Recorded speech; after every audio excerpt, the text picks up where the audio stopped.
অত্যাচার নির্যাতন তার শিকার হয়েছিলেন। আমার প্রিয় বন্ধুগণ, চাচা আবু তালেবের মাধ্যমে মক্কার কাফের বেঈমানরা রাহমাতুল লিল আলামিনকে একটা প্রস্তাব দিলেন, ও মুহাম্মদ, তুমি তো আমাদের ভাতিজা, চাচা ভাতিজার মধ্যে দ্বন্দ্ব রেখে কোনো লাভ নাই, আসো একটা মীমাংসার মধ্যে চলে যাই। ও ভাতিজা, তুমি যদি আমাদের দেশের প্রেসিডেন্ট হতে চাও আমরা তোমাকে বানিয়ে দিব, তুমি যদি সবচেয়ে ধনী হতে চাও তাহলে সমস্ত ধনরাশি তোমার পায়ের কাছে এনে ছেড়ে দিব।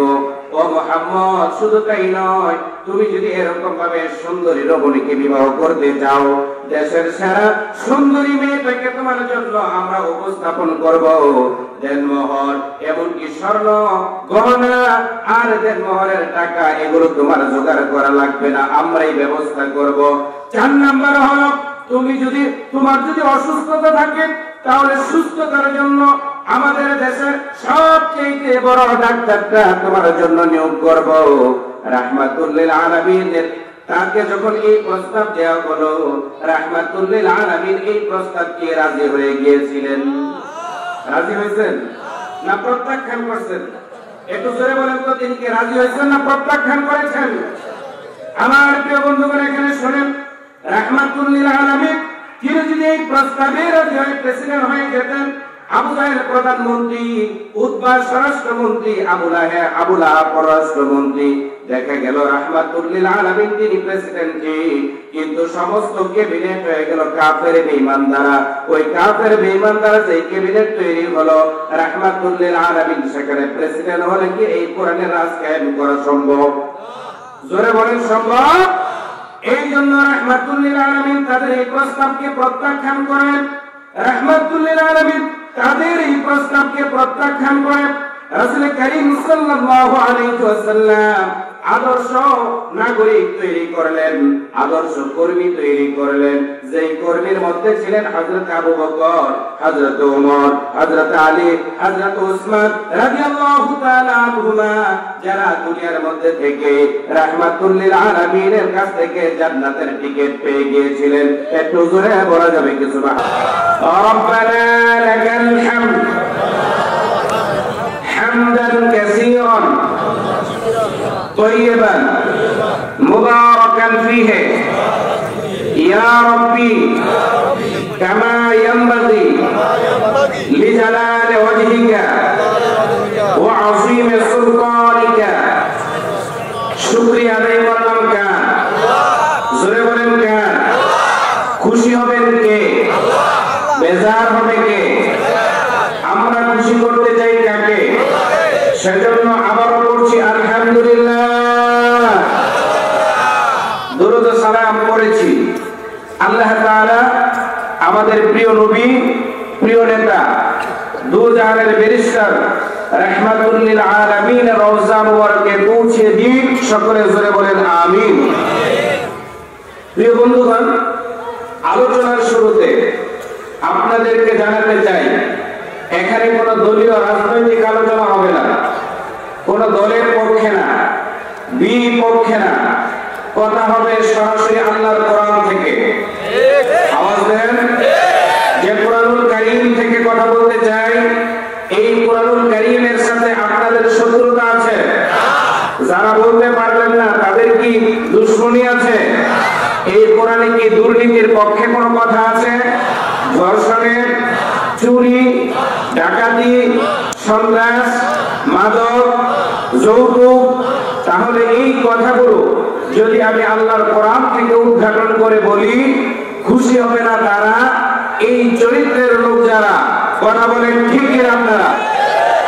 আমার প্রিয় বন্ধুগণ, আমার প্রিয় ভাইয়েরা, আজকে হচ্ছে বাংলাদেশের জন্য খুবই গুরুত্বপূর্ণ একটা দিন এবং গর্বিত একটা দিন, 16ই ডিসেম্বর। কথা বলেন ঠিক কিনা? আমরা দোয়া করছি আল্লাহ পাকের কাছে, 1952 সালে, 1971 সালে যারা ভাষা আন্দোলনের জন্য শাহাদাত বরণ করেছিলেন, এই দেশকে স্বাধীনতা এনে দেওয়ার জন্য, স্বাধীন মানচিত্র, লাল সবুজের পতাকা এনে দেওয়ার জন্য যারা জীবন, তাদেরকে শাহাদাতের মর্যাদা দিয়ে আল্লাহ তাআলা যেন তাদেরকে মাকাম দান করেন, বলেন আমিন। যারা বেঁচে আছেন, অসুস্থ হয়েছেন, আল্লাহ তাআলা তাদেরকে যেন সুস্থতা দান করেন, ঈমানের সাথে, আমলের সাথে, কোরআনের সাথে, ইসলামী আন্দোলনের সাথে তাদেরকেও যেন আবিদ্ধ থাকার তৌফিক আল্লাহ তাআলা দান করেন, বলেন আমিন। বন্ধুগণ, 2024 সালের এই আন্দোলনে যারা শাহাদাত বরণ করেছেন তাদের জন্য আমরা দোয়া করছি, আল্লাহ তাআলা তাদেরকেও যেন শাহাদাতের মর্যাদা দিয়ে দেন, সকলে বলেন আমিন। যারা অসুস্থ হয়েছেন, আল্লাহ তাআলা তাদেরকেও যেন পরিপূর্ণ সুস্থতা দান করেন, সকলে বলেন আমিন। বন্ধুগণ, কুরআনুল কারীমের আলোচনা শোনার জন্য নির্ধারিত একটা নিয়ম আছে না নাই? একটু জোরে বলেন তো, আছে না নাই? আল্লাহ তাআলা বলেন, ওয়া ইযা কুরিআল কুরআনু ফাসতামি'উ লাহু ওয়া আনসিতু লা'আল্লাকুম তুরহামুন।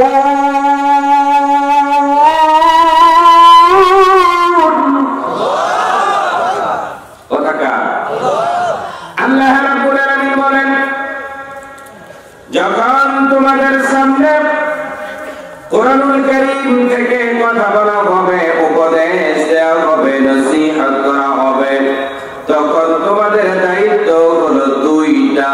জোরে বলেন, কয়টা? আরো জোরে। এক নম্বরে চুপ করা লাগবে, নীরব হওয়া লাগবে, নিস্তব্ধ হওয়া লাগবে।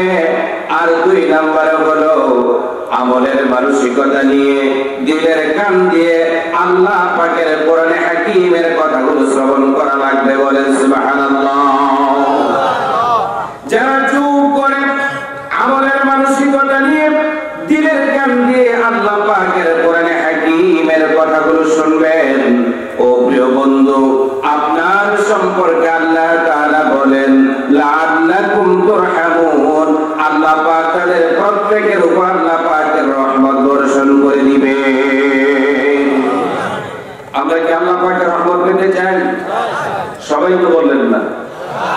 আমি আবারও জানতে চাইব, আমরা কি আল্লাহ পাকের রহমত পেতে চাই?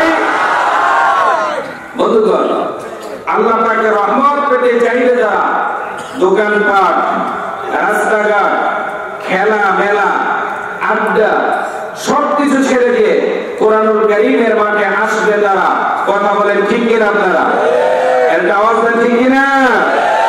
প্রিয় ভাইয়েরা, যারা এখন রাস্তায়, মেলায়, আমি বাজার দিয়ে যখন আসছিলাম তখন গাড়ির সামনে আসতেছিল না, এত মানুষ বাজার রাস্তায় দেখে এসেছি।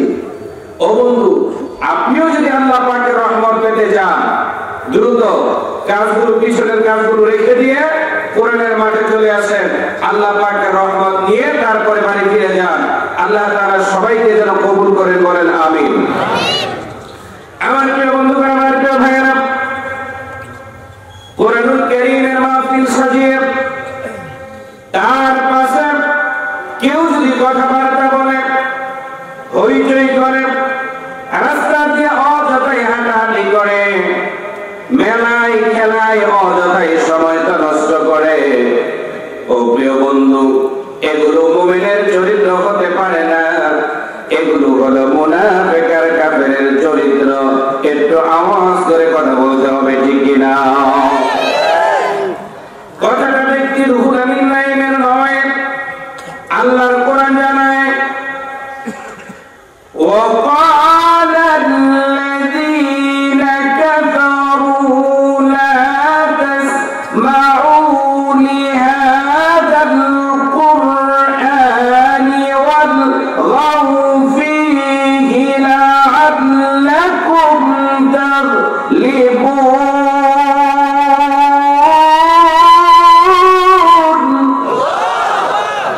কথাকার আল্লাহ রাব্বুল আলামিন বলেন,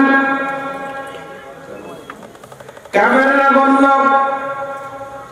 তোমরা কোরআন শুনতে যাবে না, কোরআনুল কারীম তো শুনবেই না। এমন কি যেখানে আল্লাহ পাকের কোরআনে হাকীম থেকে উপদেশ দেওয়া হয়, নসিহত করা হয়, তার পাশে গিয়ে তোমরা হইচই করো, কথাবার্তা বলো, রাস্তা দিয়ে হাঁটা চলাফেরা করো, আড্ডায় ব্যস্ত থাকো। এগুলো করে আল্লাহর প্রিয় গোলামদেরকে নির্বিঘ্নে নিশ্চিন্ত মনে আল্লাহর কোরআন শোনা থেকে তাদেরকে বাধা প্রদান করো। আমার প্রিয় বন্ধুগণ, এই কাজগুলো যারা করবে তারা কি জান্নাতি না জাহান্নামী? একটু জোরে বলেন, জান্নাতি না জাহান্নামী? তাদের জন্য যখন জাহান্নামটা বরাদ্দ হয়ে যাবে, জাহান্নামের ফেরেশতারা তাদেরকে ধরে যখন জাহান্নামের একেবারে গেটের কাছে নিয়ে যাবে, ওই জাহান্নামের রক্ষী যারা থাকবে, দারোয়ান যারা থাকবে, তারা বলবে, ও মিয়া এই জাহান্নামের কাছে কেন আসলে? জাহান্নাম তো ভালো জায়গা না, জাহান্নামটা কি আপনাদের পছন্দ? কথা বলেন, জাহান্নাম কি আপনাদের পছন্দ? তারা বলবে, আলাম ইয়াতিকুম নাযীর, তোমাদের কাছে কি কোনো ভয় প্রদর্শনকারী যায় নাই? তখন তারা বলবে হ্যাঁ। তারা বলবে, সেই দিন তারা বলবেন, জাদাহারা বাজারের উদ্যোগে প্রতি বছর 2 দিন ব্যাপী তাফসীরুল কোরআন মাহফিল সাজিয়ে আল্লাহর কোরআনটাকে সামনে দিয়ে তারপরে এই কোরআনুল কারীম থেকে আমাদেরকে জাহান্নামের ভয়ের কথা আর জান্নাতের সুসংবাদের কথা আমাদেরকে শোনানো হয়েছিল। একটু জোরে আওয়াজ করে কথা বলতে হবে, ঠিক কিনা? ওই দিন ওই জাহান্নামীরা বলবেন, তারা বলবেন, ক্বালু বালা ক্বাদ জাআনা নাযীর, হ্যাঁ আমাদেরকে কোরআনুল কারীম থেকে জাহান্নামের ভয়ের কথাগুলো শোনানো হয়েছিল, জান্নাতের সুসংবাদের কথা শোনানো হয়েছিল। কিন্তু যখন মুফাসসিরেরা আল্লাহ পাকের এই কোরআন দিয়ে আমাদেরকে জান্নাতের কথা, ইসলামী আন্দোলনের কথা, একামত দ্বীনের কথা, আল্লাহর জমিনে আল্লাহর দ্বীনকে আন্দোলনের সংগ্রামের কথাগুলো যখন আমাদেরকে বলেছিল, তখন আমরা বলেছিলাম ফাকাযাবনা ওয়া কুলনা মা নাযালাল্লাহু মিন শাই, আল্লাহ তাআলা এই ধরনের কোনো কথা বলে নাই, তোমরা নিজ থেকে বানায়া আল্লাহর কোরআনের সাথে চালায় দিতেছো, এই ধরনের লোক আছে না নাই? একটু জোরে বলেন তো, আছে না নাই? ও বন্ধু, তাদেরকে যখন একেবারে জাহান্নাম দিয়ে দেওয়া হবে, তখন তারা বলবে, ওয়াকালু লাউ কুন্না নাসমাউ আও না'কিলু মা কুন্না ফি আসহাবিস সাঈর।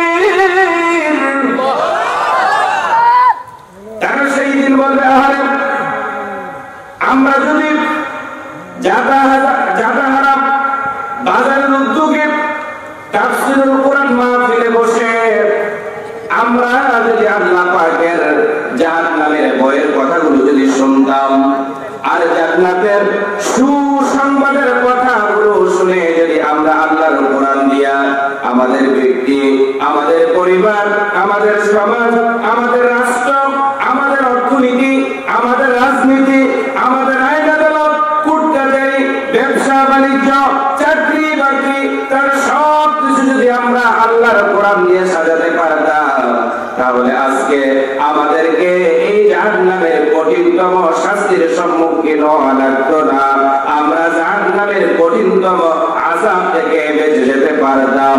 একটু জোরে আওয়াজ করে কথা বলতে হবে, ঠিক কিনা? ও বন্ধু, আমার চোখ দুটো যখন বন্ধ হয়ে যাবে, আপনার চোখ দুটো যখন বন্ধ হয়ে যাবে, নাক দিয়ে যখন আর শ্বাস বের হবে না, আফসোস করে কোনো কাজে লাগবে না। এজন্যই জাদাহারা বাজারের উদ্যোগে 2 দিন ব্যাপী তাফসীরুল কোরআন মাহফিলের আজকের শেষ রজনীতে এসে শেষ মোনাজাতের আগে আপনাকে সিদ্ধান্ত নেওয়া লাগবে, আর কোনদিন আমার এই আল্লাহ পাকের এই কোরআন ছাড়া আমার ব্যক্তি, আমার পরিবার, আমার সমাজ, আমার রাষ্ট্র, আমার রাজনীতি, আমার অর্থনীতি, আমার আইনাঙ্গন সব কিছু আল্লাহর কোরআন দিয়া চালাবো।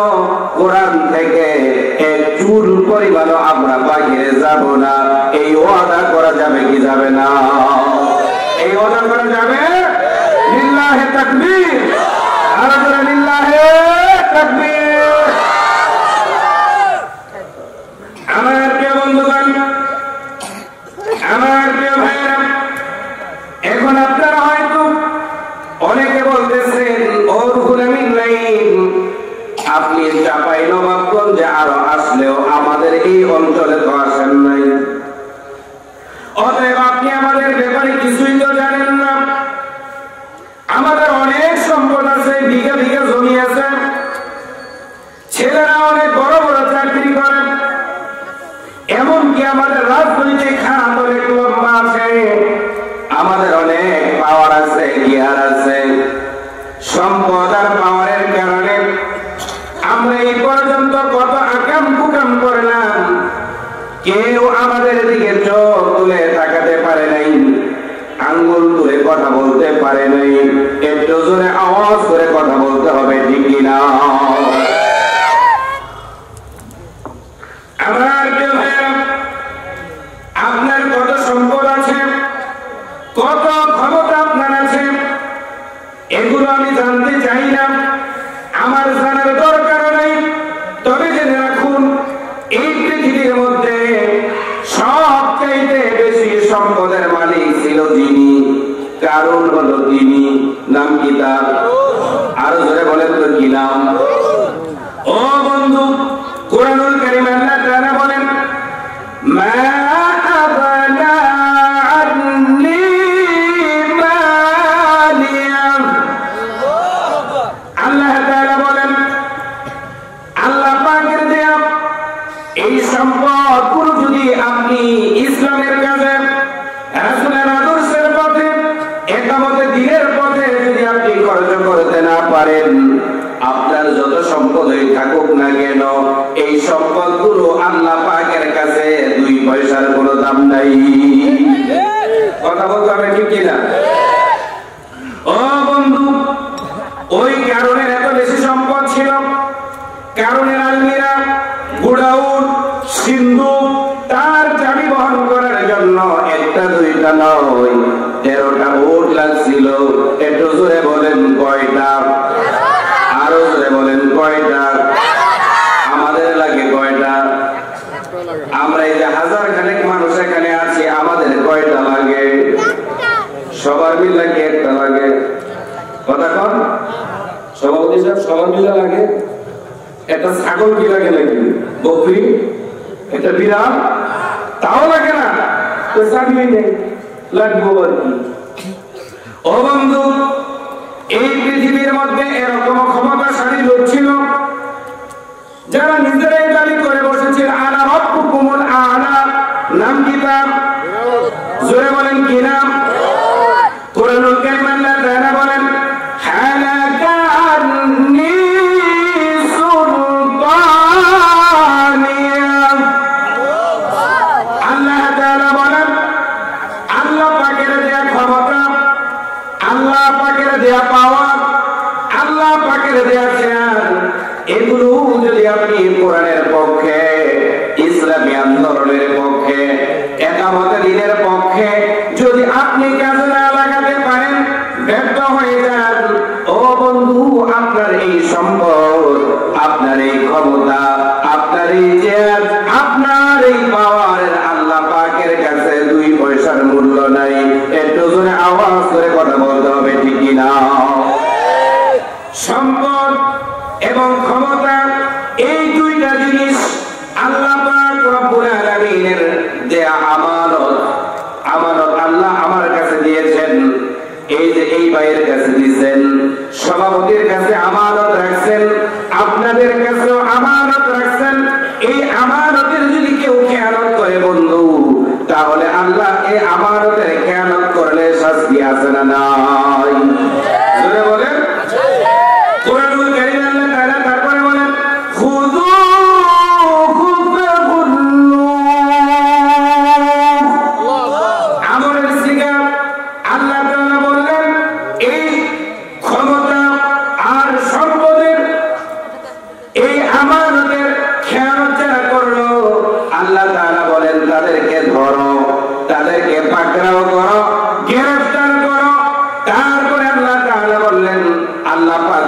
তাদেরকে গ্রেফতার করো, তাদেরকে হ্যান্ডকাপ লাগাও, ডান্ডা বেরি লাগাও, কোমরের মধ্যে গরু বাঁধার রশি লাগাও। লাগাইছেন কথা কোন লাগে? গত 15টা বছর এরকম দেখেন নাই?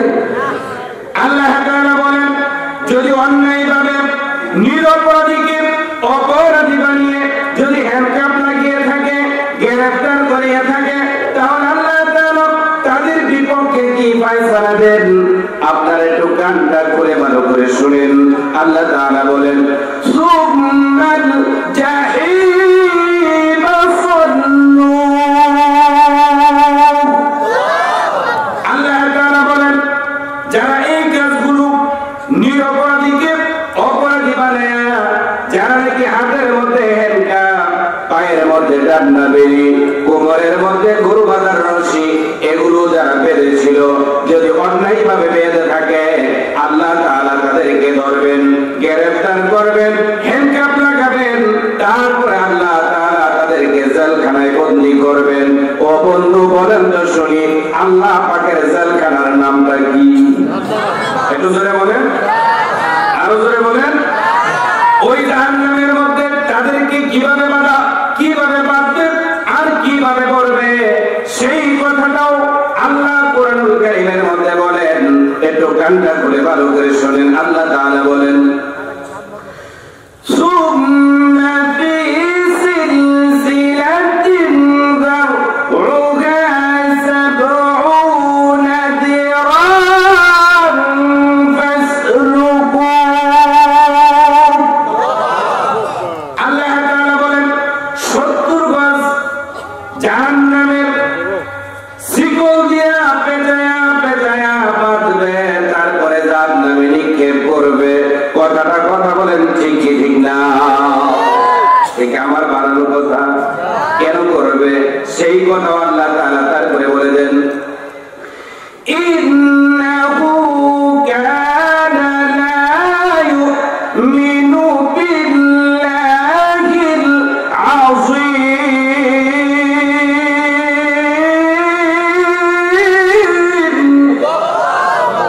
আল্লাহ তাআলা বলেন, এই জন্য তাদেরকে বাধা হবে, এই জন্য তাদেরকে গ্রেফতার করা হবে, জাহান্নামের মধ্যে তাদেরকে ভরা হবে।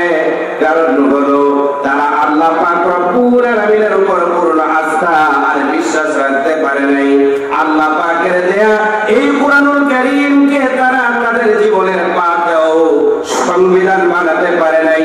তারা চলে গেছে জাতীয়তাবাদের দিকে, তারা চলে গেছে ধর্ম নিরপেক্ষতাবাদের দিকে, তারা চলে গেছে এরকম মানব রচিত সংবিধানের দিকে। এই জন্য আল্লাহ তাআলা বলেন, তাদেরকে ধরা হবে, তাদেরকে গ্রেফতার করা হবে, তারপরে তাদেরকে জাহান্নামের মধ্যে বন্দী করা হবে। ও বন্ধু, এই পৃথিবীর মধ্যে কি ফেরাউন আছে? জোরে বলেন, নমরুদ আছে, আবু জাহেল আছে? তাদের উত্তরসূরি এই নামের কোন লোক কি এই জমিনে আছে? তাদের উত্তরসূরি আছে না নাই? কিয়ামত পর্যন্ত থাকবে কি থাকবে না? পৃথিবীতে কেউ স্থায়ী হয় না, হোক না সে ফেরাউন কি নমরুদ। কেউ ভবে চিরকাল রয় না, কেউ ভবে চিরকাল রয় না, ঠিক না? পৃথিবীতে কেউ স্থায়ী হয় না, হোক না সে ফেরাউন কি নমরুদ। কেউ ভবে চিরকাল রয় না, কেউ ভবে চিরকাল রয় না। চলে যায় সব ছেড়ে যেতে হয়,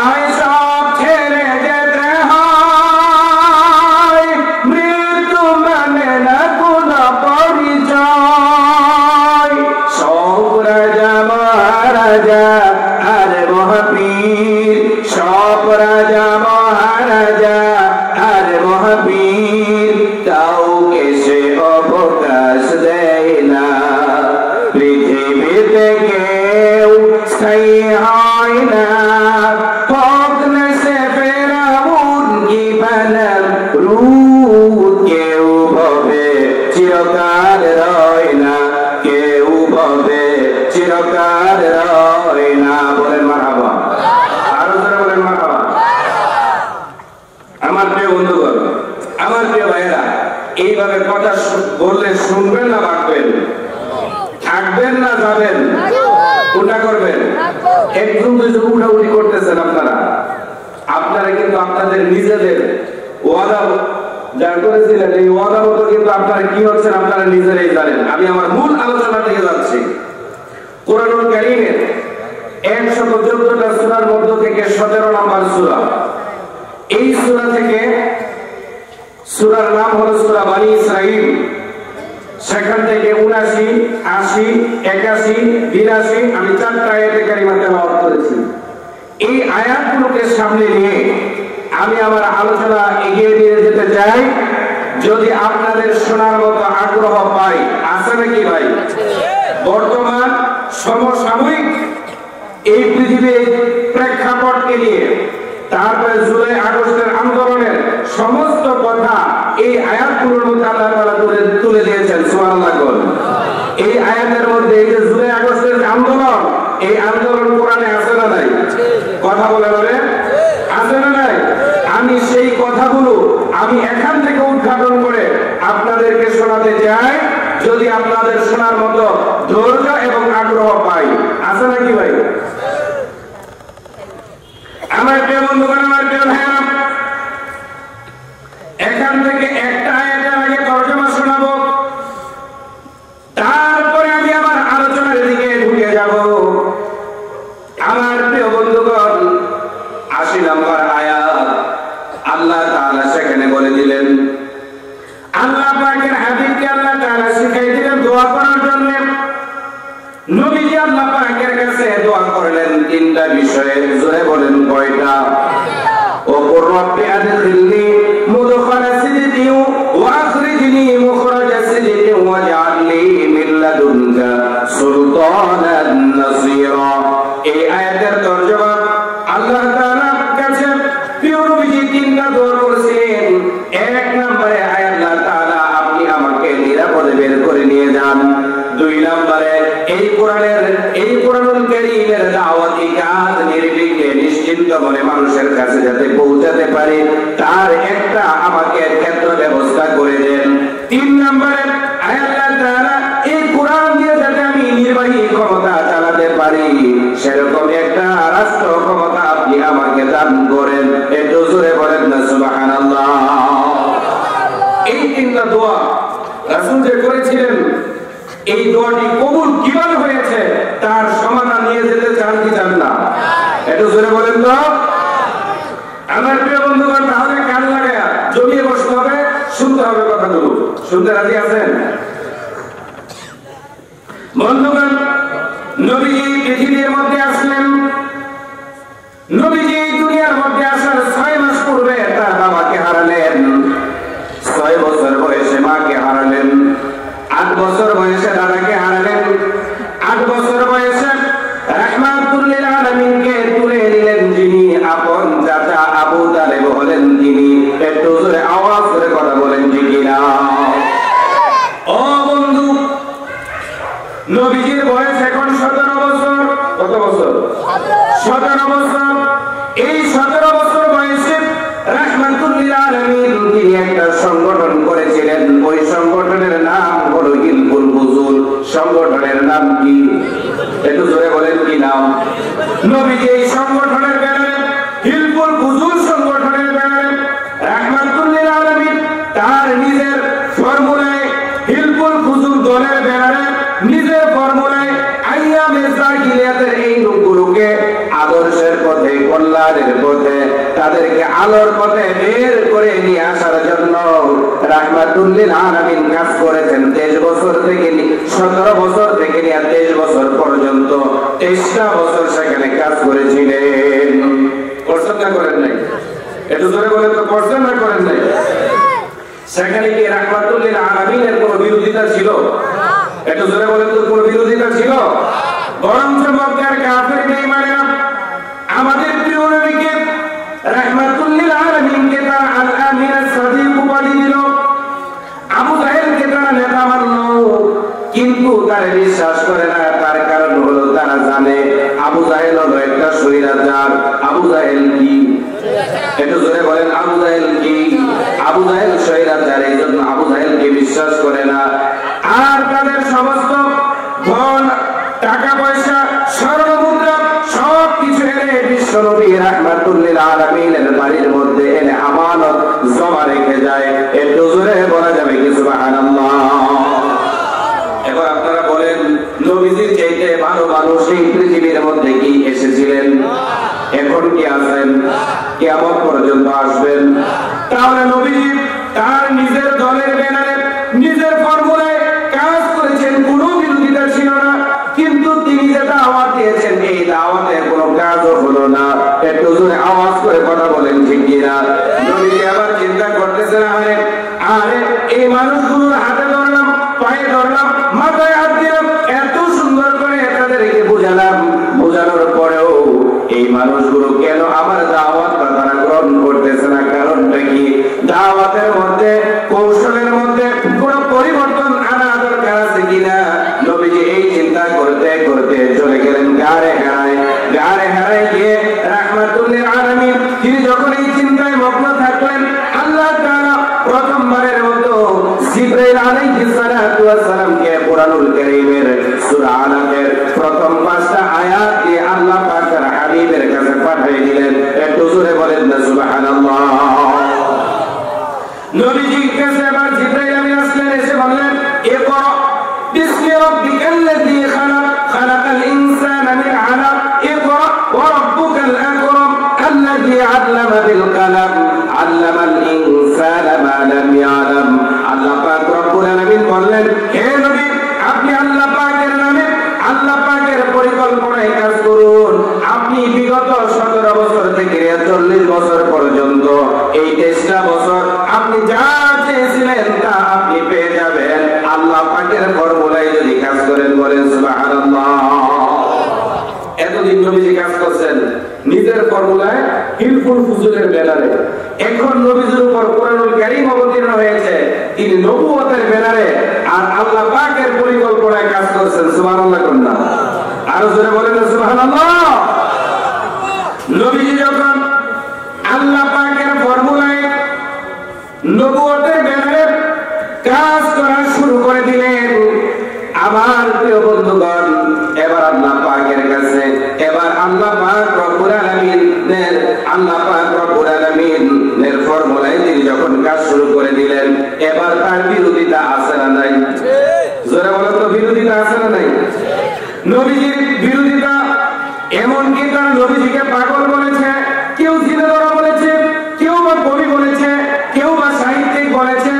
আল্লাহ তাআলা নবীজি যে দাওয়াতটা দিলেন, এই দাওয়াত তার নিজের ফর্মুলায় যে দিলেন না, এটা যে আল্লাহ পাকের ফর্মুলায় দাওয়াত দিচ্ছেন, তার গ্যারান্টি আল্লাহ তাআলা নিজেই দিয়ে দিলেন। আল্লাহ তাআলা বলেন, ওয়া মা ইয়ানতিকু আনিল হাওয়া ইন হুয়া ইল্লা ওয়াহয়ুন ইউহা।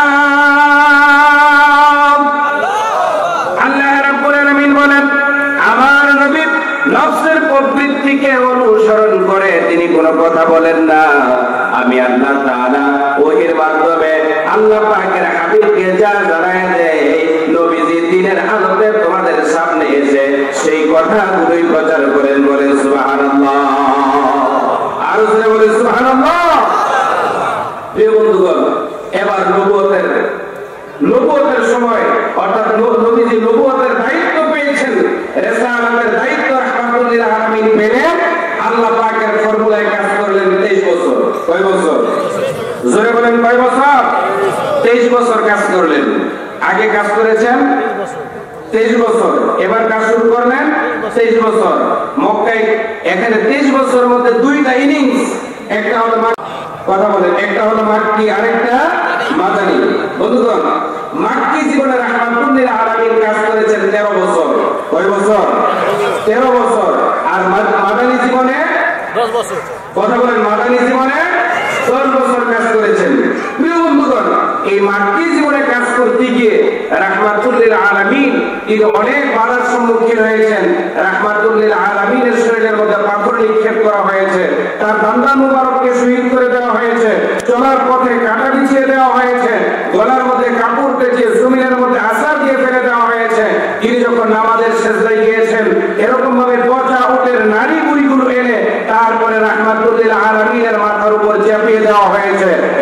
কথা বলেন ঠিকই ঠিক না? আমার প্রিয় বন্ধুগণ, আমার প্রিয় ভাইরা, রাহমাতুল্লিল আলামিন মক্কি জীবনে কাজ করলেন 13 বছর।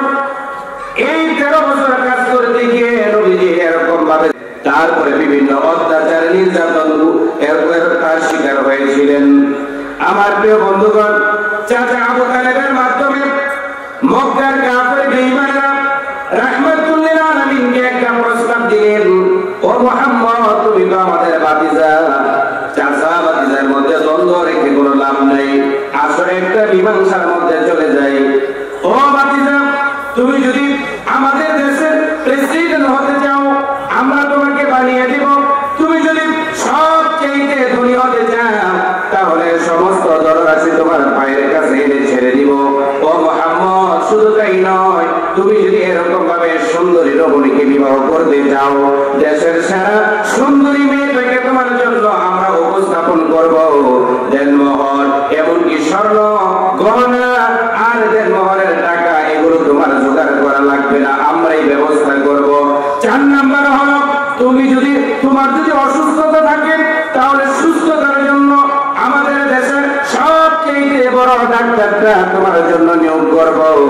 রাহমাতুল্লিল আলামিন তাকে যখন এই প্রস্তাব দেওয়া হলো, রাহমাতুল্লিল আলামিন এই প্রস্তাবকে রাজি হয়ে গিয়েছিলেন। রাজি হয়েছেন না প্রত্যাখ্যান করছেন? একটু জোরে বলেন তো, তিনি কি রাজি হয়েছেন না প্রত্যাখ্যান করেছেন? আমার প্রিয় বন্ধুগণ, এখানে শুনেন, রাহমাতুল্লিল আলামিন তিনি যদি এই প্রস্তাবে রাজি হয়ে প্রেসিডেন্ট হয়ে যেতেন, আবু জাহেল প্রধানমন্ত্রী, উতবা স্বরাষ্ট্রমন্ত্রী, আবু লাহাব পররাষ্ট্রমন্ত্রী, দেখা গেল রাহমাতুল্লিল আলামিন তিনি প্রেসিডেন্ট, কিন্তু সমস্ত ক্যাবিনেট হয়ে গেল কাফের বেঈমান দ্বারা। ওই কাফের বেঈমান দ্বারা যে ক্যাবিনেট তৈরি হলো, রাহমাতুল্লিল আলামিন সেখানে প্রেসিডেন্ট হলে কি এই কোরআনের রাজ কায়েম করা সম্ভব? জোরে বলেন সম্ভব? এই জন্য রাহমাতুল্লিল আলামিন তাদের এই প্রস্তাবকে প্রত্যাখ্যান করেন। রাহমাতুল্লিল আলামিন তাদের এই প্রস্তাবকে প্রত্যাখ্যান করেন। রাসূল কারীম সাল্লাল্লাহু আলাইহি ওয়াসাল্লাম আদর্শ নাগরিক তৈরি করলেন, আদর্শ কর্মী তৈরি করলেন, যেই কর্মীর মধ্যে ছিলেন হযরত আবু বকর, হযরত ওমর, হযরত আলী, হযরত উসমান রাদিয়াল্লাহু তাআলা আনহুমা, যারা দুনিয়ার মধ্যে থেকে রাহমাতুল্লিল আলামিনের কাছ থেকে জান্নাতের টিকিট পেয়ে গিয়েছিলেন। একটু জোরে বলা যাবে কি সুবহানাল্লাহ? বন্ধুগণ, বাকি কথাটুকু আপনারা শুনতে রাজি আছেন না নাই? কথা বলেন তো। আমি আমার আলোচনার মূল অংশে ঢুকে যাচ্ছিলাম, শুনতে রাজি আছেন? ওই চাচাও মারা গেল, একদিকে খাদিজাতুল কুবরা 27 বছরের জীবন সঙ্গিনী তিনি মারা গেলেন, আর একদিকে চাচা মারা গেলেন 2 মাসের ব্যবধানে। এই দুইটা লোক মৃত্যুর পরে রাহমাতুল্লিল আলামিন এই দুইটা লোক মৃত্যুর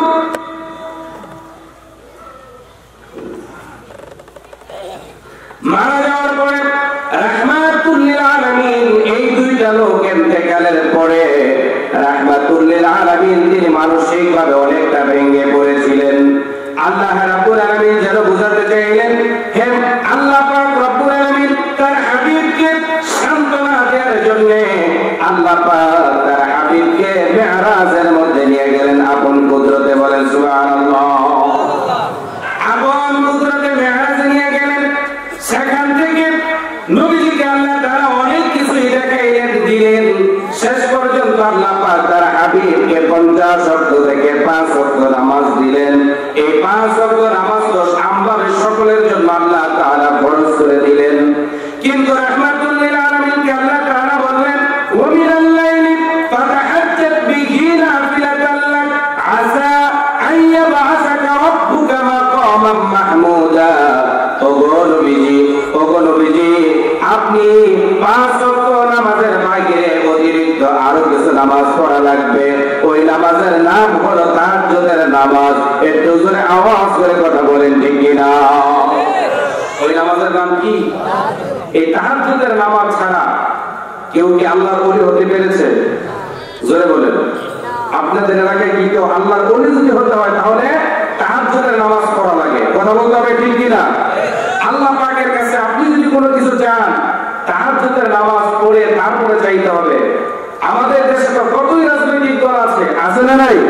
তার মধ্যে এমন রাজনৈতিক দল আছে যেই রাজনৈতিক দলের নেতা কর্মীরা রাত্রিকালীন তাহাজ্জুদের নামাজ পড়ে, নামাজ পড়ে পড়ে তারপর আল্লাহ পাকের কাছে দোয়া করে, করে কি করে না? ইসলামী আন্দোলনের জন্য আল্লাহর জমিন আল্লাহর দ্বীন কায়েমের আন্দোলনের সংগ্রামে শপথ নিয়ে তারপরে তারা কাজ করে, আছে না নাই? বন্ধুগণ, নবীজি আল্লাহ পাকের কাছে দোয়া করলেন, এই তাহাজ্জুদের নামাজ পড়ে তিনটা, কয়টা? জোরে বলেন কয়টা? তিনটা দোয়া করলেন। এক নাম্বার হলো ওকুর রব্বি আদখিলনি মুদখালা সিদকিন ওয়া আখরিজনি মুখরাজা সিদকিন ওয়াজআলনি মিন লাদুনকা সুলতানান নাসীরা। বলেন আল্লাহু আকবার। নবীজি আল্লাহ পাকের কাছে দোয়া করলেন, আয় আল্লাহ তাআলা আমাকে নিরাপদে এখান থেকে বের করে নিয়ে যান। নবীজি মক্কায় মুআজ্জামায় কাজ করেছেন 13 বছর। 13 বছরের শেষ লগ্নে এসে রাহমাতুল লিল আলামিনকে যখন মা খাদিজাতুল কুবরা, চাচা আবু তালেব, এই দুইটা লোক যখন ইন্তেকাল করলেন, রাহমাতুল লিল আলামিনকে আবু জাহেল গঙ্গেরা তার ঘরের চতুর্পাশে এসে ঘেরাও দিল। আল্লাহ পাকের হাবিবকে এই দুনিয়া থেকে হত্যা করে শেষ করে দিবে। তাদের মধ্য থেকে একজন বলতেছে, এরে মুহাম্মদকে, যে তোর আব্দুল্লাহর পুত্র মুহাম্মদকে তোরা এই রাত্রির অন্ধকারে যদি তোরা তাকে হত্যা করিস, তাহলে মানুষ তোদেরকে কাপুরুষ বলবে। কি বলবে? একটু জোরে বলে না, কি বলবে? তোদেরকে কাপুরুষ বলবে। অতএব এই রাত্রিবেলা হত্যা না করে দিয়ে তাকে হত্যা কর। আবু জাহেল করে, তাই নাকি?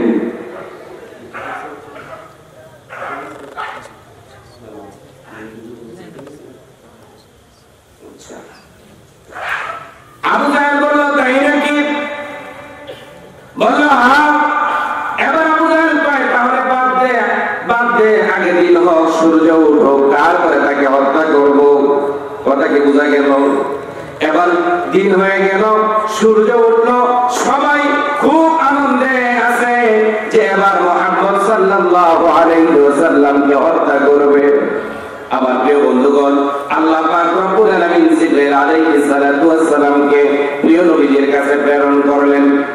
আল্লাহ পাকের হাবিবকে জানাই দিলেন, নবী গো, ও নবী, আপনার ঘরের চতুর্পাশে কাফেররা দাঁড়ানো, হাতের মধ্যে তরবারি, আপনাকে হত্যা করতে এসেছে। এখনই আপনাকে মক্কা থেকে মদিনায় হিজরত করা লাগবে। সুবহানাল্লাহ কন্যা, আরো জোরে বলেন সুবহানাল্লাহ। নবীজি এক মুষ্টি বালু হাতের মধ্যে নিলেন, শাহাওয়াতুল ওযু পরে ফু দিয়ে নবীজি বালুটা সামনে দিয়ে দিলেন। নবীজি বালু ছাড়লেন একদিকে, আর চতুর্পাশে কাফেররা যে দাঁড়ানো আছে তাদের চোখের মধ্যে আল্লাহ পাকের কুদরত, তাদের চোখের মধ্যে বালুগুলো দিয়ে দিয়েছে। বলেন না সুবহানাল্লাহ। আমাদের দেশের বালু তো চিকন বালু, কথা বলেন। যারা মক্কায় গিয়েছেন, মদিনায় গিয়েছেন, সেখানের বালু কিন্তু অত্যন্ত ধারালো এবং মোটা। কথা বলতে হবে, ঠিক কিনা? ওই বালুগুলো যখন চোখের মধ্যে গেল, আপনাদের চোখের মধ্যে যদি বালু যায়, আপনারা কি করবেন? কি করবেন? একটু দেখান তো, কি করবেন? চোখ এইভাবে পরিষ্কার করবেন, তাই তো? কাফের মুশরিকরা তাদের হাতের মধ্যে থাকা তরবারিকে বালুর মধ্যে ঘিরে রেখে এবার তারা চোখ পরিষ্কার করতে ব্যস্ত। আল্লাহ পাকের হাবিবকে আল্লাহ তাআলা তারা চোখ পরিষ্কার করে, আর আল্লাহর হাবিব এই ফাঁকে তাদের সামনে দিয়ে বেরিয়ে যায়। আল্লাহ তাআলার কাছে দোয়া করলেন, তাহাজ্জুদ করেন, আয় আল্লাহ তাআলা, আপনি আমাকে নিরাপদে বের করে নেন। তাহলে তো এক নাম্বারটা কবুল হয়েছে না হয় নাই? কথা বলেন না কেন? এক নাম্বার দোয়া কি কবুল হয়েছে কিনা? তাহলে তাহাজ্জুদের নামাজ পড়ে দোয়া করলে দোয়া যে কবুল হয়, তার একটা দৃষ্টান্ত এখানে আছে না নাই? তার একটা শিক্ষা এখানে আছে না নাই? দুই নাম্বার দোয়া করলেন, ওয়া আখরিজনি মুখরাজ সিদক, আয় আল্লাহ তাআলা, আমাকে এমন একটা জমিনের মধ্যে, ভূখণ্ডের মধ্যে তুমি আমাকে প্রেরণ করো যেখানে এই কুরআনুল কারীমের দাওয়াত আমি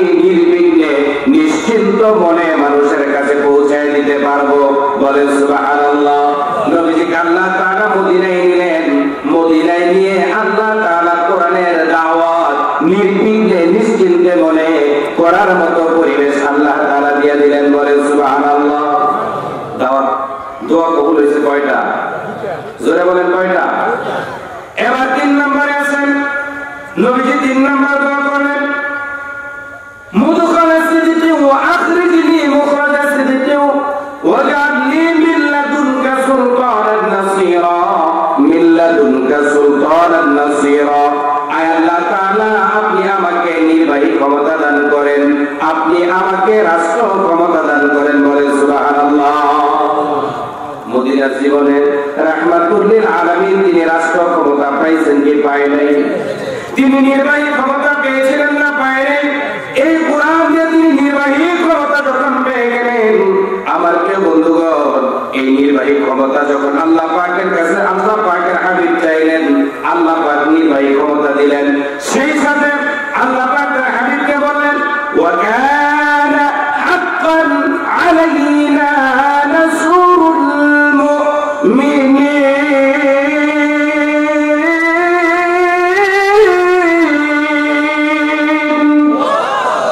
আল্লাহ তাআলা বললেন, ঈমান এনেছে যারা, আল্লাহর উপর ভরসা করেছে তারা, আর আল্লাহর উপর ভরসা করেছে যারা, আল্লাহ পাকের সাহায্য পেয়ে গেছে তারা। আল্লাহ পাকের হাবিব আল্লাহ পাকের সাহায্য চেয়েছিলেন, আল্লাহ পাকের হাবিবকে সাহায্য করেছিলেন। একটু জোরে আওয়াজ করে কথা বলতে হবে, ঠিক কি ঠিক না? নবীজি এবার মক্কায় গেলেন, মক্কা থেকে মদিনায় গেলেন। এই কোরআনুল কারীমের দাওয়াত তিনি নির্বিঘ্নে নিশ্চিন্ত করে দিয়ে দিলেন। তিনি নির্বাহী ক্ষমতাও পেয়ে গেলেন। সুবহানাল্লাহ কন্যা। নির্বাহী ক্ষমতা যখন পেলেন, নবীজি এই নির্বাহী ক্ষমতা পাওয়ার পরে আমার নবীজি এই কোরআন দিয়া আলোকিত আদর্শিক কর্মী তিনি তৈরি করার চেষ্টা করলেন। কর্মী বাহিনী তৈরি হয়ে গেল। সুবহানাল্লাহ। আরো জোরে বলেন না সুবহানাল্লাহ। পরহেজগার দক্ষ কর্মী বাহিনী তৈরি হয়ে গেল। কর্মী বাহিনী যখন তৈরি হয়ে গেল, আল্লাহ তাআলা তার হাবিবকে আবার জানায় দেন, কুল জাআল হক ওয়া যাহাকাল বাতিল ইন্নাল বাতিলা কানা যাহুকা। আল্লাহ রাব্বুল আলামিন জানায় দেন, কুল জাআল হক, হে নবী সত্য এসে গেছে, ওয়া যাহাকাল বাতিল, আর মিথ্যা পালায়া গেছে, মিথ্যা পরাভূত হইছে। কথা বলেন ঠিক কিনা? আমার প্রিয় বন্ধুগণ, এরকম ভাবে আমাদের উপর 15 বছর যাবত একটা পাথর চেপে বসেছিল। কথা বলতে হবে ঠিক কিনা? যারা নাকি আমরা এই কোরআনুল কারীমের কাজ যদি কোথাও দিতাম, আমাদেরকে যারা গোপন বৈঠকের নামে ধরে নিয়ে যেত, এখন গোপন বৈঠক কারা করে? কথা বলেন না কেন? এখন গোপন বৈঠক কারা করে? যারা আমাদেরকে, আমার প্রিয় বন্ধুগণ, আমরা মিছিল দিলে বলতাম না জটিকা মিছিল দেয়, এখন জটিকা মিছিল দেয় কেন? কথা বল নাকি? এরকম ভাবে 14টা বছর 15টা বছরে তিল তিল করে ইসলামী আন্দোলনের কর্মীরা অনেক কষ্ট করে তারা যখন আদর্শিক সৎ কর্মী যখন তারা তৈরি করে ফেলল, কোন আন্দোলনের কাজ হয় না, সর্বদলীয় ঐক্য যুগে কোন কাজ হয় না, তখন দেখা গেল আমাদের দেশের শিশুরা, যুবকের তরুণ, স্কুল কলেজ বিশ্ববিদ্যালয় মাদ্রাসার ছাত্ররা যখন রাস্তায় নেমে আসলো, 37 দিন নয় 36 দিনের মাথায় তাকে দেশ থেকে ভাগতে হয়েছে। একটু জোরে আওয়াজ করে কথা বলতে হবে ঠিক কিনা? আমার প্রিয় বন্ধুগণ, আমার প্রিয় ভাইরা, কুরআনুল কারীমে আল্লাহ তাআলা বলেন, ওয়া মাকারু মাকরান কুব্বারা, তারা বড় বড় ষড়যন্ত্র করেছিল। 14 সালে তারা মানুষকে ধোঁকা দিয়ে তারপরে বোকা বানায় ক্ষমতায় আসছিল। আবার 18 সালে দিনের কাজ রাত্রে করেছিল। 24-এও যখন একই কাজ করলো, আল্লাহ তাআলা তাদেরকে ধরলো। আল্লাহ বলেন, ইন্না বাতশা রাব্বিকা লাশাদীদ, আল্লাহ তাআলা যখন ধরেন তখন শক্তভাবে ধরেন। একটু জোরে আওয়াজ করে কথা বলতে হবে, ঠিক কি ঠিক না? তারা বড়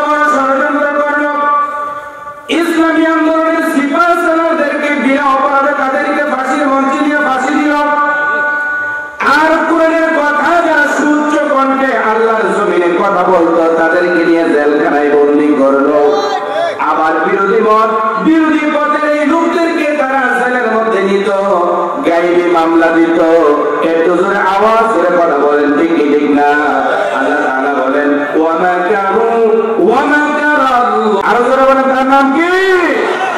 এই দলকে 3 দিন আগে মাত্র নিষিদ্ধ করলো, 3 দিন পরেই কিন্তু তারা বঙ্গভবনে যাওয়ার দাওয়াত পেয়ে গেল। কথা বলতে হবে ঠিক কি ঠিক না? প্রিয় বন্ধুগণ, যারা এই সোনার বাংলাকে আয়নাঘর তৈরি করে শ্মশান বাংলা বানাতে চেয়েছিল, আজকে তারা কোথায়? আজকে তারা কোথায়? আমার প্রিয় বন্ধুগণ, আমার প্রিয় ভাইয়েরা, যারা নিষিদ্ধ করেছিল তারা পিছনের রাস্তা দিয়ে পালিয়ে গেল। কথা বলতে হবে ঠিক কি ঠিক না? আমাদের দেশের বিশ্ববিখ্যাত মুফাসসির আল্লামা দেলোয়ার হোসেন সাঈদী সাহেব তার জীবনে যতগুলো কথা বলেছিলেন উল্লেখযোগ্য, আমরা দেখেছি তার সমস্ত কথাগুলো বাস্তবায়ন হয়েছে। কথা বলতে হবে ঠিক না? শহীদ আল্লামা দেলোয়ার হোসেন সাঈদী সাহেব বলেছিলেন, তোমরা যারা আমাদেরকে মৌলবাদ বলো, আজ থেকে 20 বছর আগে তিনি কথাগুলো বলেছেন, তোমরা যারা আমাদেরকে মৌলবাদ বলো, আমরা তো আছি মূলে, তোমরা যারা মৌলবাদ বলো তোমরা আছো আগায়। এই দেশের 12 কোটি তৌহিদি জনতা, তখন তো 12 কোটি ছিল, তিনি বলেছেন 12 কোটি তৌহিদি জনতা যখন গাছের গোড়ায় ধরে ধাক্কা দিবে তখন মামুর বাড়ি দিল্লি গিয়ে বরবাদ পড়ছে। কোথায়? একটু জোরে বলেন কোথায় পড়ছে? আমার প্রিয় ভাইয়েরা, শহীদ আল্লামা দেলোয়ার হোসেন সাঈদী সাহেব তিনি আরো বলেছিলেন, এমন একটা সময় আসবে পালানোর জন্য ইঁদুরের গর্তও খুঁজে পাবে না। পেয়েছে? জোরে বলেন পেয়েছে? বন্ধুগণ, শহীদ আল্লামা দেলোয়ার হোসেন সাঈদী সাহেব যতগুলো কথা বলেছেন তার মধ্যে আমার মনে হয় যে এখন একটা কথা বাকি আছে। আমার সাথে আপনারা একমত হবেন কিনা আমি জানি না। আমার কাছে মনে হচ্ছে তিনি একটা কথা বলেছিলেন, তোমরা অপেক্ষা করো, ধৈর্য ধরো, জেলে যাও, জরিমানা দাও, তারপরেও দেখবে বাংলার আকাশে একদিন কালিমার পতাকা উড়বে উড়বে উড়বে। কথা বলেন ঠিক কিনা? আমরা যেন তার পূর্বাভাস দেখতে পাচ্ছি। কথা বলেন ঠিক কিনা? আমরা তার পূর্বাভাস দেখতে পাচ্ছি। রাহমাতুল লিল আলামিন তিনি মদিনায় 10 বছর কাজ করেছেন। তিনি যখন মদিনায় এই কোরআনে হাকিমের 10 বছর কাজ করেছেন, সমস্ত যুবকেরা দলে দলে, তরুণেরা দলে দলে রাহমাতুল লিল আলামিনের হাতের মধ্যে হাত রেখে তারপরে তারা কালিমা পড়ে মুসলমান হয়েছিল। কথা বলেন ঠিক কিনা? বর্তমান সময়েও একটা রাজনৈতিক দল আছে, যে রাজনৈতিক দলের নেতারা তার কর্মী 5 ওয়াক্ত নামাজ পড়লো কিনা, মাসে 150 ওয়াক্ত নামাজের রিপোর্ট নেয়, 2, 4, 5, 10 ওয়াক্ত নামাজ যদি জামাতে ছুটে যায়, কেন ছুটলো তার কৈফিয়ত জানতে চায়। কথা বলেন ঠিক কিনা? প্রিয় বন্ধুগণ, আমার প্রিয় ভাইয়েরা, আপনি তো সেই দলের নেতা, আপনি তো সেই লোককে নেতা মানবেন যিনি নামাজি, যিনি পরহেজগার, যিনি মুত্তাকি, যিনি প্রতিদিন কোরআন তেলাওয়াত করে, হাদিস পড়ে, ইসলামী সাহিত্য পড়ে, তার কর্মীদেরকে তা পড়ার জন্য আদেশ করে। কথা বলে ঠিক কিনা? প্রিয় ভাইয়েরা, আমার প্রিয় বন্ধুগণ, রাহমাতুল লিল আলামিন এবার তার জীবনের শেষ প্রান্তে এসে তিনি বিদায়ী হজের ভাষণ দিলেন। কি দিলেন? জোরে বলেন। বিদায়ী হজের ভাষণ যখন রাহমাতুল লিল আলামিন দিতে গেলেন, রাহমাতুল লিল আলামিন বিদায়ী হজের ভাষণ যখন দিচ্ছিলেন, তখন তার সামনে সোয়ালা, তার সামনে সাহাবী কত? একটু কথা বলে না, তার সামনে কত? আগে ছিল কত? প্রথম 13 বছরে 100-150, কিন্তু পরের 10 বছরে এই কোরআনুল কারীমের দাওয়াত নির্বিঘ্নে যখন যুবকদের মধ্যে, তরুণদের মধ্যে দিতে পেরেছিলেন, তারা দলে দলে পানির স্রোতের মতো এসে রাহমাতুল লিল আলামিনের হাতের মধ্যে হাত রেখে তারা বায়াত গ্রহণ করলো, শপথ দিল। এখন রাহমাতুল লিল আলামিন 10 বছর পরে যখন মক্কায় গেলেন, মক্কা বিজয়, পুরো আরব কান্ট্রি বিজয় হয়ে গেল, রাহমাতুল লিল আলামিন বিদায়ী হজের ভাষণ দিবেন, তখন তার সামনে সোয়ালা, তার বাহিরে কি ছিল না? কথা বলেন, কথা কি বোঝা যায়? তাহলে তার সামনে আবার সোয়ালা, মারহাবা করুন না, আরো জোরে বলেন মারহাবা। তার সামনে কত? আমাদের দেশ স্বাধীন হয়েছে, আজকে 54তম বিজয় দিবস আপনারা পালন করেছেন। গত 53 বছরে আমাদের দেশের বর্তমান জনসংখ্যা কত বলেন? একটু জোরে বলেন না, কত? 18 কোটি। 53 বছর আগে ছিল কত? 7 কোটি। তার 50 বছর আগে, তার 50 বছর আগে, তার 50 বছর আগে, 1500 বছর আগে কত ছিল? কথা কি বোঝা গেল? তাহলে ওই সময় মানুষ কি কম ছিল না বেশি? জোরে বলেন, কম ছিল না বেশি? তখনই রাহমাতুল্লিল আলামিন তিনি যখন বিদায়ী হজের ভাষণ দিলেন, তার সামনে 1.5 লাখ। তার সামনে কত? 1.5 লাখ। 1500 বছর আগে দিয়া রাসূলের সামনে 1.5 লাখ, বাহিরেও ছিল। কথা বলেন না কেন?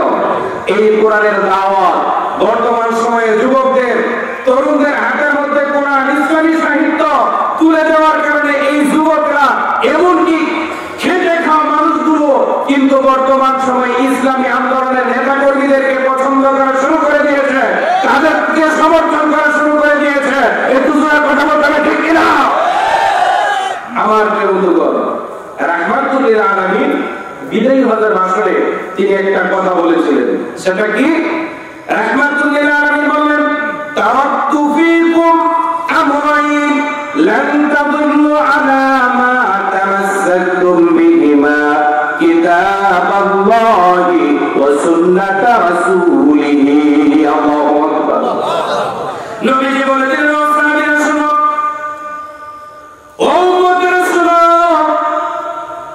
আল্লাহ পাকের এই কোরআন কারীমকে, এই কোরআনুল কারীমকে যতক্ষণ পর্যন্ত তোমরা বুকে আঁকড়ে ধারণ করে রাখবা, আর নবীজির সুন্নাহ আদর্শকে যতক্ষণ পর্যন্ত তোমরা মেনে চলবা, ততক্ষণ পর্যন্ত তোমরা পথ হারা হবে না, গুমরাহ হবে না, জাহান্নামের পথে যাবা না, জান্নাতের পথেই থাকবা। কথা বলেন ঠিক কিনা?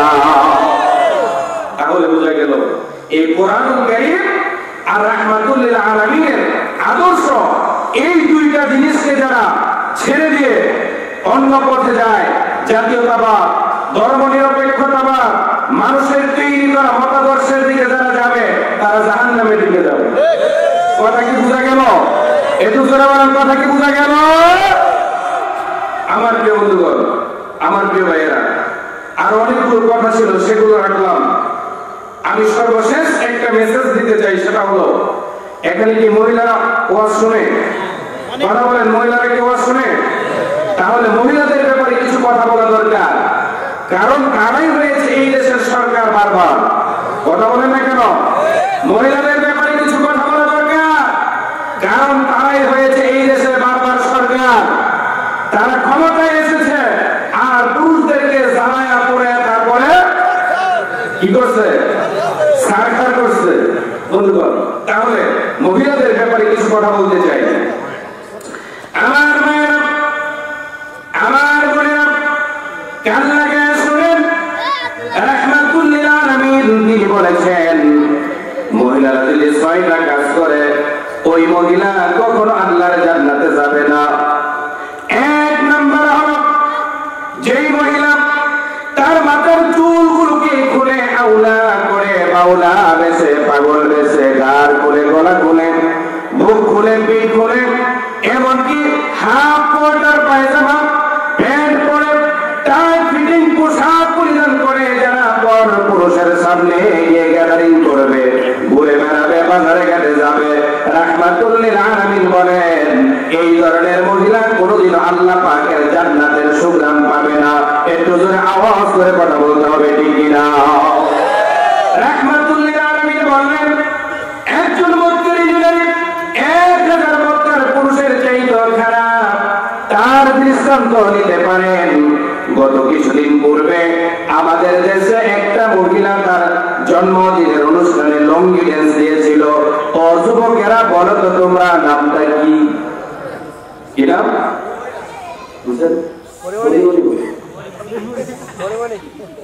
খবর তোমার কাছে আছে না? অথচ আল্লাহ তাআলা বলেন, ওয়াকারনা ফি বুয়ুতিকুন্না ওয়া লা তাবাররাজনা তাবাররুজাল জাহিলিয়াতিল উলা।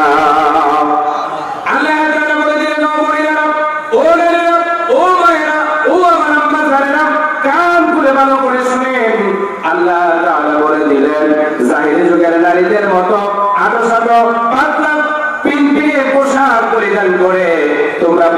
মানুষের সামনে গ্যাদারিং করো না, এই কথাটা বলেছেন তিনি কে?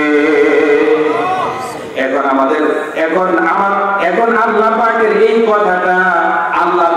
এই কথাটা কি আমাদের দেশের মহিলারা মানে না শয়তানেরটা? কাটটা মানে মানা দরকার ছিল কাটটা। এই ধরনের মহিলা তো আপনাদের এলাকায় নাই। একটু জোরে বলেন নাই, আরো জোরে বলেন নাই। আমি যত জোরে নাই তারা তত জোরে পেয়ে আছে, তার মানে কমন করছে। নবীজি বললেন 2 নম্বর হল যে সমস্ত মহিলারা তাদের স্বামীকে অসম্মান করে ওই মহিলা কখনো আল্লাহর জান্নাতে যাবে না। এই ধরনের মহিলা অন্তত আপনাদের এলাকায় নাই। আমার প্রিয় বন্ধুগণ, রাহমাতুল লিল আলামিন তিনি একদিন পাহাড়ি এলাকা দিয়ে যাচ্ছিলেন। পাহাড়ি এলাকা দিয়ে যাওয়ার সময় পাহাড়ি একটা উট এসে রাহমাতুল লিল আলামিনের পায়ের মধ্যে চুমা দিলেন, সিজদার মতো করলেন। সাহাবায়ে কেরাম দেখলেন, বললেন ইয়া রাসূলুল্লাহ, ইয়া হাবিবাল্লাহ, পাহাড়ি একটা উট নবী আপনার পায়ে চুমা দেয়, সিজদা দেয়। নবী আপনি যদি আমাদেরকে অনুমতি দিতেন আমরাও আপনার পায়ে চুমা দিয়া সিজদা দিয়ে আপনাকে ধন্য করে দিতাম। রাহমাতুল লিল আলামিন বলেন সাহাবীরা শোনো, আল্লাহ পাক রব্বুল আলামিন এই পৃথিবীর মধ্যে কোন মানুষকে সিজদা দেওয়ার অনুমতি দেয় নাই। যদি দিতেন প্রত্যেকটা স্ত্রীকে বলে দিতেন তারা যেন সকাল সন্ধ্যায় আপন আপন স্বামীকে সিজদা দেয়।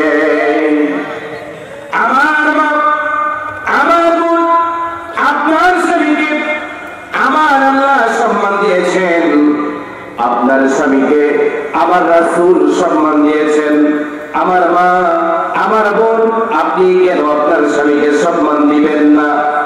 স্বামী আর স্ত্রী বানাইলো যে স্ত্রী, স্বামী যদি তার স্ত্রীর হক আদায় করে আর স্ত্রীও যদি স্বামীকে সম্মান দেয়, তাহলে স্বামী আর স্ত্রী বানাইলো যে স্ত্রী, তিনি বড় আজব কারিগর। দুইজনকে মাফ করে আল্লাহর জান্নাতে তুলে নেবেন। একটু জোরে আওয়াজ করে কথা বলেন ঠিক কিনা?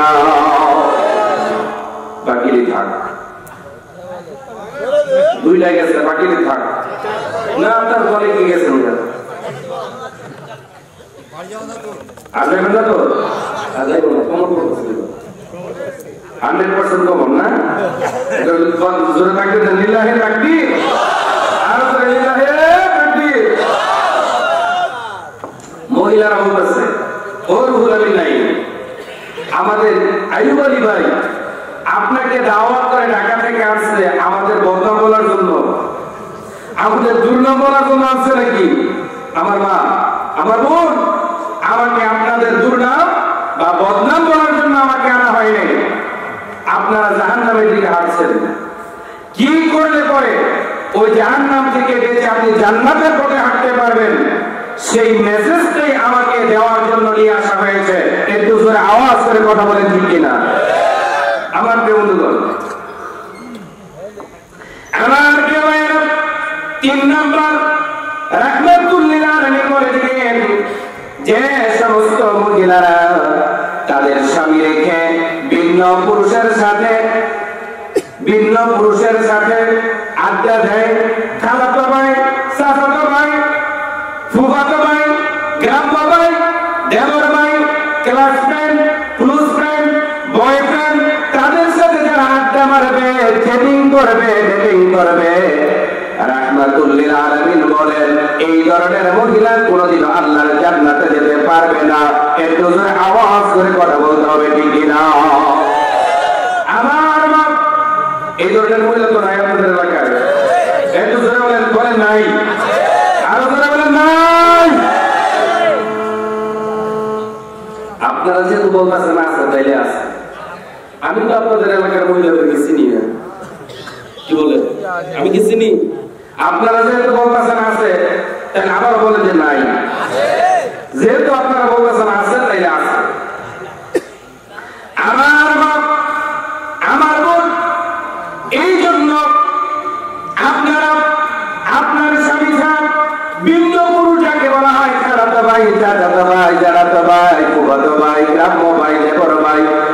হাজবেন্ড, ক্লোজ ফ্রেন্ড, বয়ফ্রেন্ড, তাদেরকে 300টা ওই যে হুজুরের কথা সাথে ধুলাবাই, তার মানে 321টা তালাক দিয়া তাদেরকে বঙ্গোপসাগরের ওপারে পাঠাই দিয়া আপনার স্বামীটাকে যত বেশি আপন করে নেবেন, মহব্বতের সময় কাটাবেন, আল্লাহ পাক দুইজনের সংসারের মধ্যে তত বেশি বরকত দান করবেন।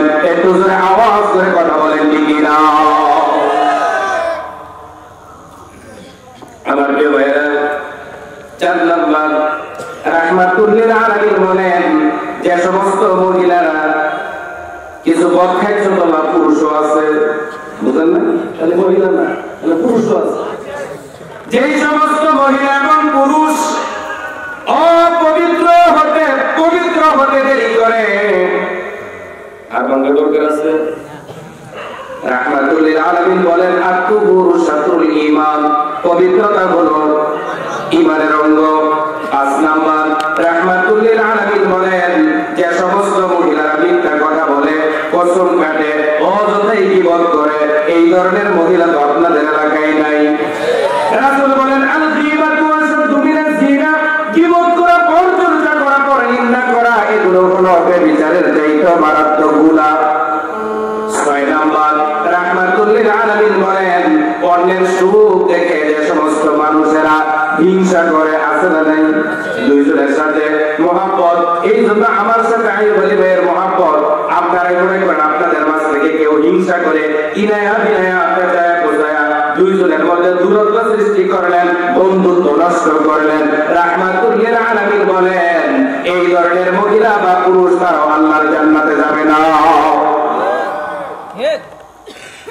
আমার মায়েরা, বোনেরা, তারা বলতেছে, ও হুজুর নেই, আইবালি খান হুজুরে আপনাকে এনেছে, তাই পুরুষদের ব্যাপারে বলছেন, আমাদের স্বামী নামের কিছু আসামি তো আছে। স্বামী নামের, জোরে কোন স্বামী নামের, এতক্ষণ তো মজা হয়েছিল, এবার বলেন, আমাদের স্বামী নামের কিছু আসামি আছে, তাদের ব্যাপারে তো কিছু বললেন না। বন্ধুগণ ভালো করে শুনেন, একটা মহিলা জাহান্নামে যাওয়ার আগে 4 শ্রেণীর পুরুষকে তারা আসামি বানাবে। কয় শ্রেণীর? জোরে বলেন, কয় শ্রেণী? 1 নম্বরে তারা তাদের বাবাকে আসামি বানাবে। যেই বাবা রাতকে দিন বানিয়ে মাথার ঘামকে পায়ে ফেলে পরিশ্রম করে যে মেয়েটাকে লালন পালন করলো, ভরণ পোষণ দিল, নিজের সামর্থ্য তেমন নাই। আপনাদের এই জাতাহারা বাজারের মধ্যে যখন আসলো, বন্ধু বান্ধবের সাথে দেখা, ভালো একটা জিনিস দোকান থেকে কিনে দিল, বন্ধু খাও,